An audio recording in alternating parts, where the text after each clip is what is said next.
Thank you very much.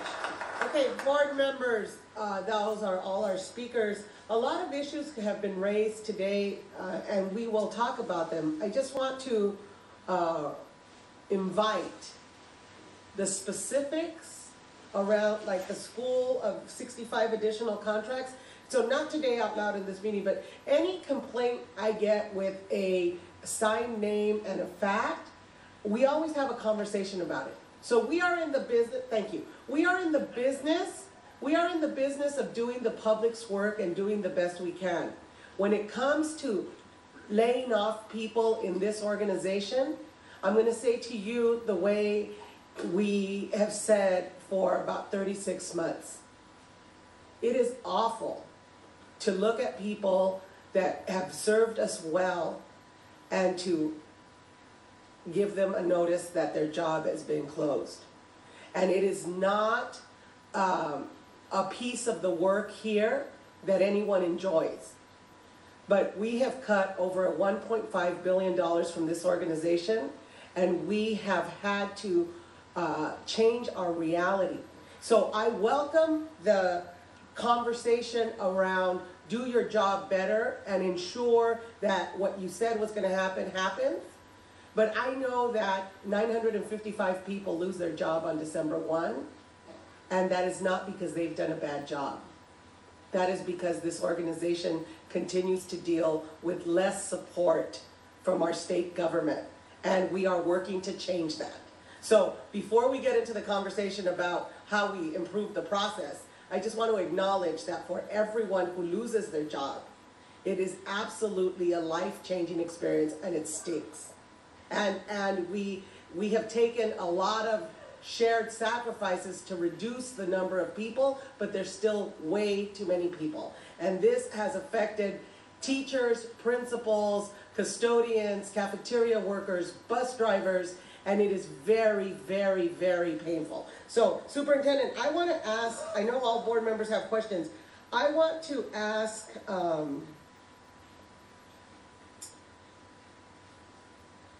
let me take I know Mr. Zimmer's ready. Go ahead.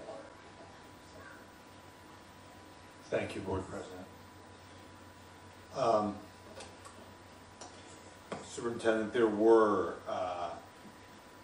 several issues that have been brought up here, and I just want to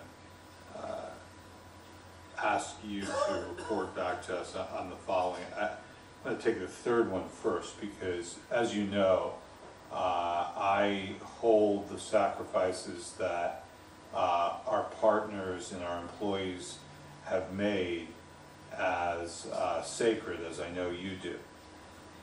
So, of the many accusations that were just levied, I do understand, and it was my understanding, that in our labor agreement of last spring, that contract professionals and others would take an equitable number of furlough days as our district employees.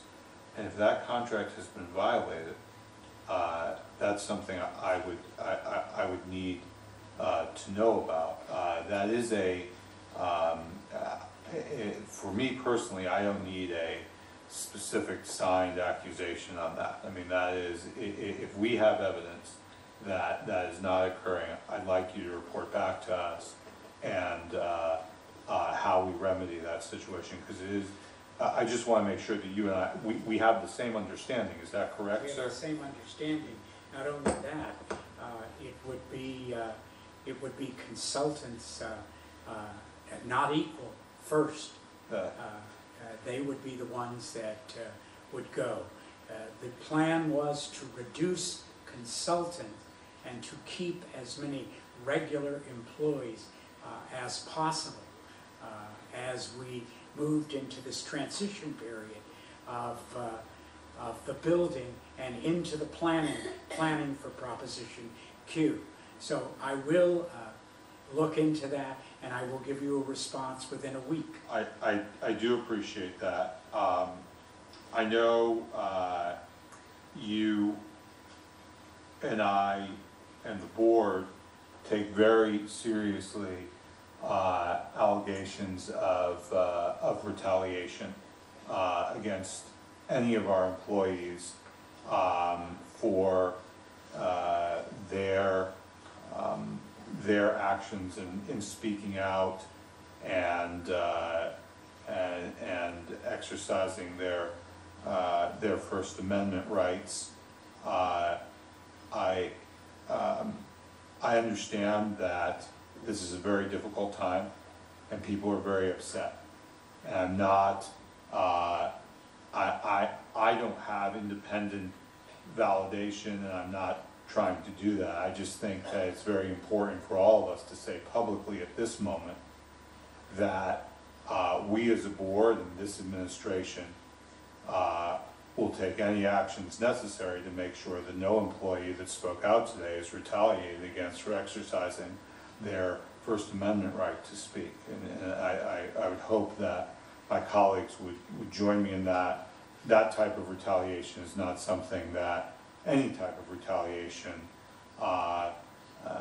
is not something that this board, and I know you, Superintendent, would stand for. And in fact, through our Office of the Inspector General, we have encouraged people to speak out when they find waste and they find fraud. And I know that you will support me in that statement. I do. Retaliation is no different than what I've talked about on television about bullying. It's not acceptable for our children in school, and it's not acceptable for adults. I hear the fear and the intimidation, and I don't know how to deal with it, but if it comes to my attention, both anonymously or with a signed name, I will see that it is investigated and report it to the Board of Education, and will take action against the individual that is allegedly engaged in that kind of intimidation I believe I have the right to remove those individuals. But I have to have instances that I can investigate, or I have to have name. People have stood here today, given their name, and I know that was not easy. So if I get information from employees with a name or anonymous, I will report them to all of the board, and I will report the action, the investigating process that I've implemented. Sir, I thank you for that. I know the board shares that concern.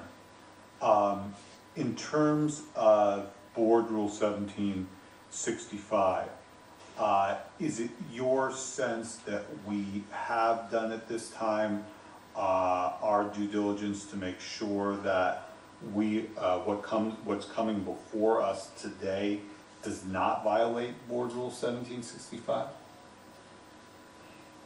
I thought that was a very serious allegation, and things are supposed to be signed off.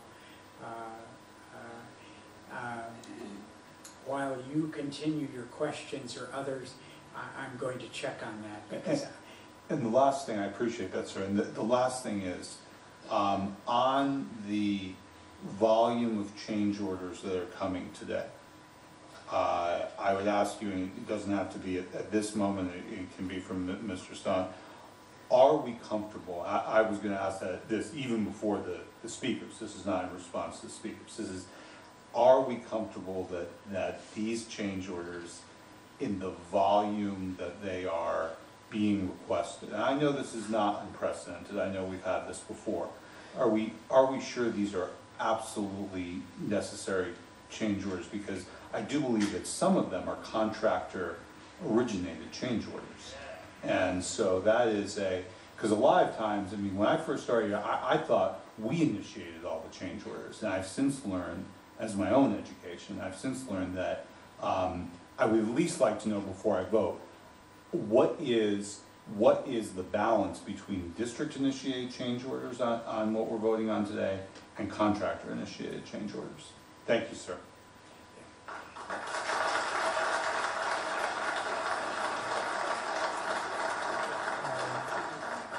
I'm going to check on that. I do believe that there is a major problem if they are contractor originated, because that means it costs the district more money. It is not because of time or a mistake.